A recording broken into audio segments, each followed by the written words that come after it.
They say trouble doesn't knock, it sends an invitation. And mine arrived on cream cardstock, embossed in gold, with my wife's handwriting on the envelope. It read, "Dinner at Solstice. 8 p.m. sharp. No excuses. We need to talk. M. Solstice." Of all the restaurants in the city, she picked the one where we had our second anniversary. The one with the fireplace in the center, where they charge you $50 to grill your own steak. Classy, intimate, and very much our place, back when we still meant something. I thought maybe, just maybe, she wanted to fix things. The distance had been growing between us like fog on a lake. I hoped this was her way of clearing the air. So I wore the good jacket. The one she said made me look like a man who solves problems without flinching. The maitre d' recognized me and led me to the corner booth. That's when I knew. She was already there. Hair curled. Dress red. And not the kind of red you wear to apologize. The kind you wear when you're ready to burn bridges. Across from her, a man I'd never seen before leaned back in his chair like he owned gravity. He smiled at me, that rehearsed kind of smile you see in political debates and pyramid scheme seminars. "Hey, babe," she said, standing to kiss me on the cheek. Her tone was light, but her eyes were calculating. "This is Colin. From my cycling class." Colin stood and extended a hand. Too firm a grip. Too steady a look. The kind of guy who does push-ups during commercial breaks and eats protein bars like they're communion wafers. I shook his hand, then wiped mine on my jeans. The waiter came, and we all ordered drinks. Colin asked for whatever Cabernet has the most legs. I asked for a double whiskey. Neat. We made small talk. They laughed a little too easily. My wife touched his arm when he cracked a joke about spin shoes. I watched the muscles in his jaw as he talked. Perfect teeth. Perfect posture. The kind of guy you imagine narrating his own workout video. Then the food came. And with it, the speech. "Logan," she said, setting her fork down with a gentle clink, "we need to be honest with each other." I nodded. "Sure. Who wants to go first?" She sighed. "This isn't working anymore. Us." I already knew that part. What I didn't expect was the follow-up. "I think it's time we moved on. Separately. And I want you to hear it from me, with Colin here, so you understand there's no going back." That's when I realized this wasn't a dinner. This was an execution. I wasn't the guest. I was the last item on the menu. Colin looked at me like I was a stray dog who just wandered onto his new front porch. "It's nothing personal," he said, slicing into his salmon. "Just life." That was the first time I clenched my fist under the table, but not the last. I smiled politely, took another sip of whiskey, then reached for my fork. "All right," I said. "Let's eat." Because revenge, like salmon, is best served cold. A week passed after that dinner. A long, echoing, coffee-stained, whiskey-soaked week. I didn't reach out. She didn't either. I think that's what stung the most, not the betrayal, but how normal it felt to her. Like she'd rehearsed this. Like I was just a task she had finally checked off her list. Then came the gym bag. It was a Tuesday. I got home from work, walked into the apartment that still technically belonged to both of us, and there it was, by the front door. A navy blue duffel I'd never seen before, reeking of cologne I'd never worn. Leather-trimmed. Too expensive for someone who just teaches yoga on the side. Inside, sneakers, a hoodie, and a deodorant stick with the label still fresh. I didn't touch it. I didn't need to. She walked in 10 minutes later, earbuds in, sweat-damp hair pulled into a ponytail. "Oh," she said, stopping in her tracks. "You're home early." I nodded toward the bag. "Forgot your boyfriend's overnight kit?" She didn't even blink. "That's Eli's. He just crashed here last night. I told you I'm moving on." No apology. No hesitation. Just matter-of-fact betrayal, as if the apartment was now a motel and I was the confused front desk clerk. I tilted my head. "Eli? So, not Colin." She blinked, briefly caught off guard. Colin and I realized we're not compatible. Right. Translation: Colin wanted to win. Eli already thought he had. "Cool," I said, voice calm, heartbeat not. "So Eli's the new, what? Placeholder until your next midlife crisis?" She rolled her eyes. "You're being dramatic. You said we were done." I said we needed space. I shot back. "You said you needed time. Apparently, time now comes with biceps and beard oil." She folded her arms. "This is why we didn't work. You never supported what I needed." I laughed, one of those short, broken laughs that sounds more like a cough. "What you needed was variety, apparently." She didn't even flinch. Just grabbed the duffel bag and walked past me like I was an old piece of furniture. The kind you stop dusting once you've picked out a replacement. That night, I sat in the dark. No lights, no TV. Just me, a bottle of scotch, and the realization that the woman I had shared a home with now had a rotation schedule. Colin. Eli. And I had the gut feeling there was more. The heart can survive being stabbed once, but it starts to rot after repeated paper cuts. I wasn't angry. Not yet. But I was listening. And I was watching. Because if she wanted to play this game, I'd play it too. Except I wasn't going to win with charm or excuses. I was going to win with precision. It was always 3 in the morning when the world got the loudest. Silence, it turns out, can scream louder than any argument. That's when I started noticing the patterns. Her phone, always face down. The new lingerie receipts she didn't try to hide, just forgot I ever checked our shared account. The way she'd get tired, around me, then come home from yoga class flushed and glowing like she'd found enlightenment at the bottom of someone else's protein shake. I knew about Colin. I'd met Eli. But the third man? He revealed himself by accident. His name was Travis. And I met him because he parked in my spot. I came home from work, Tuesday again, go figure, and there it was, a jet black Ducati, blocking the numbered concrete where I'd parked for 4 years straight. At first, I thought it belonged to a neighbor. I was ready to leave a passive-aggressive note. Then I noticed the helmet. Sitting on the seat was a matte gray racing helmet with a pink lipstick mark on the visor. That's when I knew. I walked upstairs. The front door was locked from the inside, which was weird, because she'd stopped locking it weeks ago. Said she liked easy access. Apparently, that wasn't just a metaphor. I knocked once. No answer. Twice. Footsteps. Then silence. Then her voice. Logan. Open the door, I said, calm as a loaded gun. A pause. Then the sound of the lock clicking. The door opened just enough for her to peek through. Now's not a good time. I smiled. Let me guess. Motorcycle guy? She sighed. Logan. Is he standing behind the door or putting his pants on in the hallway? Her lips thinned. You're being childish. No, I said, leaning in. I was being married. You're being reckless. Another pause. Then a voice from inside. Everything okay, babe? That was it. I laughed, not loud, not wild. Just that bitter, razor-edged sound of a man confirming what he already knew. I stepped back, hands in the air. Tell Travis he owes me a month's rent if he's using my spot. She didn't speak. Just closed the door. Slowly. Quietly. Like sealing a coffin. That night, I sat at the kitchen table with a notepad. Not a digital one. A real one. Pen and paper. Colin. Met at dinner. Arrogant. Obvious. Temporary. Eli. Gym bag. Smelled like Axe body spray and insecurity. Travis. Mystery man with a Ducati. Parked in my space. Bold. 3 men. 3 lies. 1 wife. You know what they say about a woman who betrays you once? You blame her. Twice? You blame yourself. But 3 times? You stop blaming. And you start planning. They say time heals all wounds. That's a lie. Time just teaches you how to walk around them without limping. 3 men. That was the number I needed. Not because I couldn't survive 1 or 2. I could have buried that pain under work, distractions, or a 6-month gym obsession like every divorced guy on Instagram. But 3? 3 meant this wasn't a mistake. It was intent. It meant I wasn't living with a woman who lost her way. I was sleeping beside someone who had mapped her escape, took scenic detours, and sent postcards from each stop. After Travis, I stopped pretending. I moved into the guest bedroom. She didn't argue. Just left the master untouched, like it was a crime scene neither of us wanted to investigate. We were roommates now. Barely that. Ghosts in the same house with names on the same mail, but lives that ran in parallel like 2 lanes divided by a guardrail. Funny thing was, she still smiled at me. That same smile she used on waiters. The polite, dismissive smile of someone trying not to admit they forgot your name. But something had shifted. Not just in me, but in her. She got careless. I guess she thought I'd given up. That I was too tired or too emotionally civilized to fight back. She started taking longer showers. Leaving the front door unlocked again. Her phone would light up across the table while she cooked her new specialty, low-carb betrayal with a side of smug. And every time I saw a new name flash across the screen, I'd note it.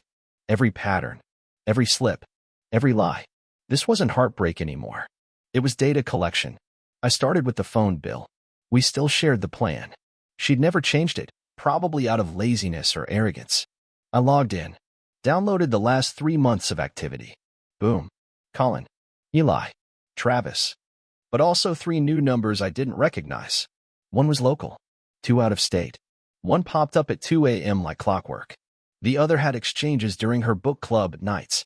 I didn't know if those were emotional flings, warm-up acts, or backup plans. Didn't matter. I had what I needed. A pattern, a profile, a motive. And while she was building her little circus of side pieces, I was constructing something much quieter. An exit. But not the kind you walk through. No, I wasn't leaving. I was evicting. I met with a lawyer. A good one. The kind of guy whose handshake feels like a subpoena. Turns out, my state still favors fault-based divorce. And infidelity? That's fault, all right. Slam dunk kind.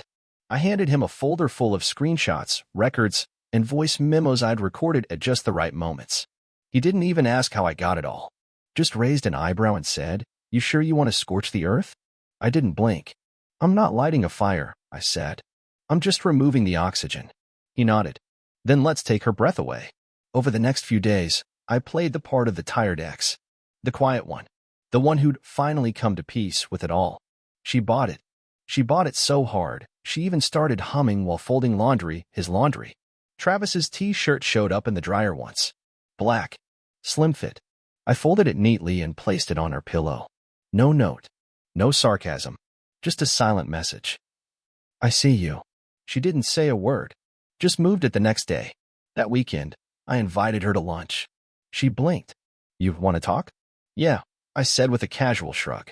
Closure. She agreed, probably thinking I'd confess I missed her, or beg for some last scrap of dignity. But no, I picked the same restaurant where she introduced me to Colin. Full circle. Poetic justice in a wine glass.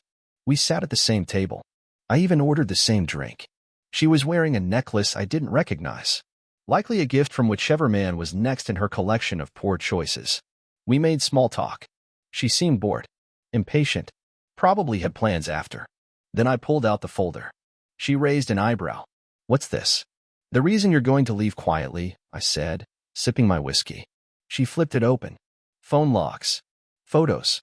A printed transcript of a message where Eli called her, his full course meal. Her face didn't turn red. It turned blank. No emotion. Just calculation. Like a machine caught overheating, searching for the next move. "I could say you invaded my privacy," she said finally. "You could," I said. "But you won't." "Why not?" "Because if you make this ugly, your friends, your job, and all your suitors will find out who you really are." This isn't a threat. It's an offer. "To do what?" she said, cold now. "Leave. No fight. No spousal support.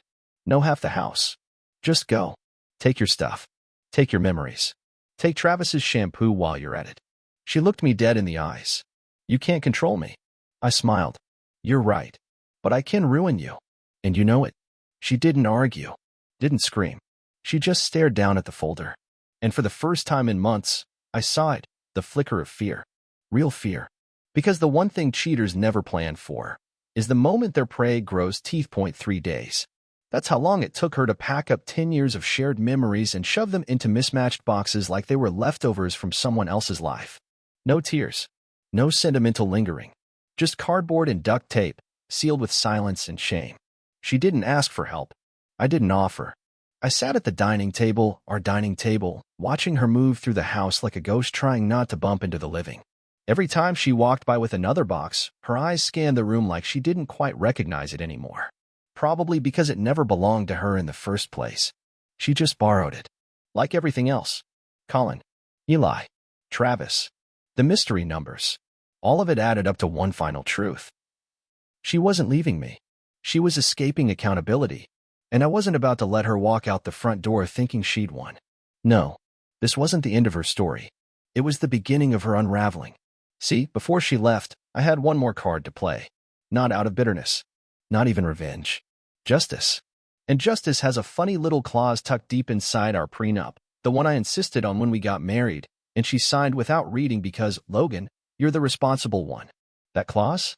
It said that if either party was found guilty of intentional infidelity with malice or deceit, her words, ironically, they forfeited all claim to shared assets. No house.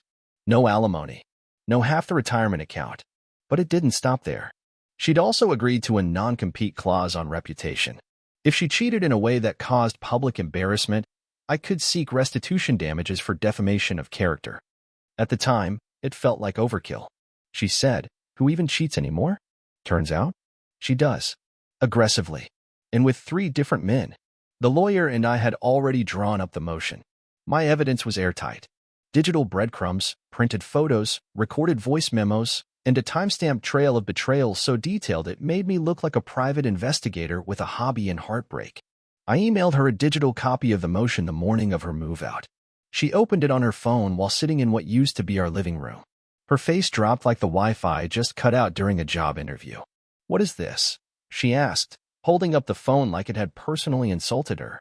"Exactly what it looks like," I replied, not looking up from my coffee. "Legal notice. Breach of contract.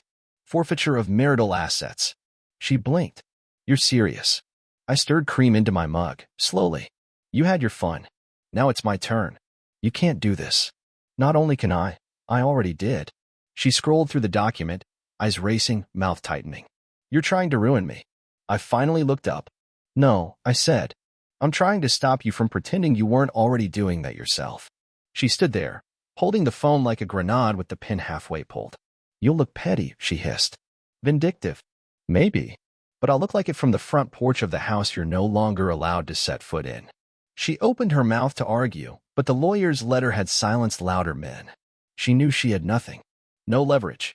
Just 3 flavors of betrayal and a rental storage unit full of regret.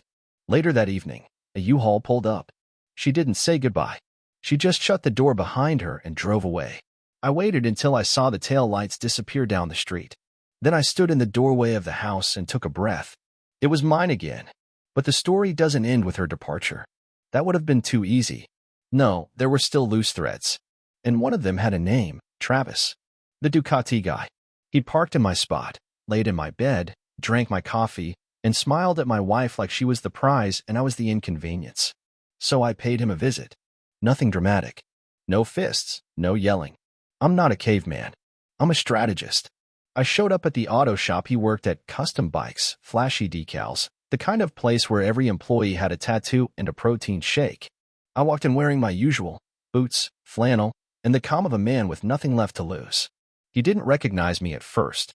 I waited while he finished up with a customer, then stepped forward. "You Travis."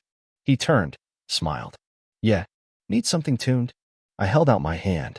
"Logan." The smile faded. "Oh," he said. "Logan." His posture shifted. Not aggressive. Defensive. Like a raccoon caught chewing on the wrong garbage can. "Look, man. I didn't, I held up a hand. "Don't flatter yourself. I'm not here to fight." He relaxed slightly. "Then what?" I handed him a photo. It was a printed copy of a still from our home security camera. It showed him walking into my house. His arm around her waist. Timestamped. Dated. Labeled. "I'm filing a defamation and trespassing suit," I said, voice even. "You entered my home multiple times without consent. That's a criminal charge." His mouth opened. Closed. She said it was fine. That you were separated. "Do I look separated to you?" He blinked. "I'm giving you a choice," I continued. "You can settle this quietly, pay restitution, and disappear.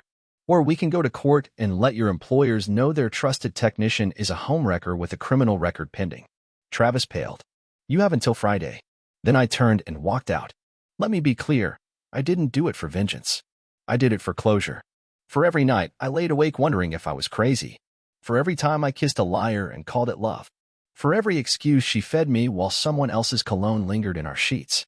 No more whispers. No more silence. Just truth. And the sharp satisfaction of watching her world unravel, one thread at a time. Friday came. Travis paid. Wire transfer. Full amount. No argument. Guess even the boldest side pieces get nervous when their paycheck is on the line. That's when it hit me. This wasn't just about her. These men weren't predators. They were passengers. She was the driver. And she had totaled everything in her lane. Colin? Lost his job. Turns out sleeping with a married coworker, especially when you're her supervisor, doesn't look good during HR audits. Eli? Dumped by his girlfriend. She found the same photos I did. Forwarded them to his mother, too. Thanksgiving's going to be awkward. As for my ex, she tried to pivot. Posted self-love quotes on Instagram. Captions like, rebuilding myself from the ashes, and Sometimes you have to lose everything to find yourself. Yeah, it's easy to find yourself when you're not paying for rent, utilities, or consequences. I didn't comment. I didn't like. I didn't block either. I wanted her to see me watching, because I wasn't hiding. I never was. But she? She was finally out of shadows to crawl into point 2 weeks later. She texted me. Can we talk? I stared at the screen for a solid minute. Funny how they always reach out when their backup plans start backing out. I didn't respond. She tried again. I think we rushed things. I miss our life. There it was. The comeback pitch. The scene where the cheater suddenly discovers that real life is harder than stolen moments and hotel sheets. Where bills don't pay themselves and Travis doesn't fold the towels right. I replied with one sentence. You're not missing me. You're missing my stability. Then I blocked her. Not because I was angry. I wasn't. Not anymore. I just didn't have space in my life for echoes from burned bridges that I kept the house. Repainted it. Took down the wall art she picked out from magazines she never read. Donated the throw pillows. Burned the old sheets. Bought a new mattress.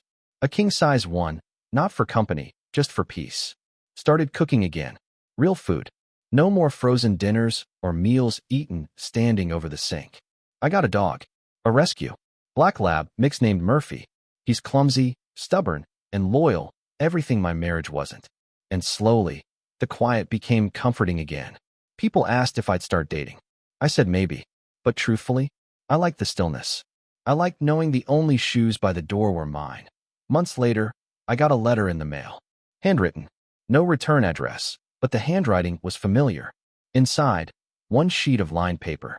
You didn't deserve what I did to you. I was selfish and cruel. I didn't realize how much I lost until I saw you thriving without me. You were a good man. I broke something I didn't know how to fix. I hope someday someone loves you like you loved me, without conditions.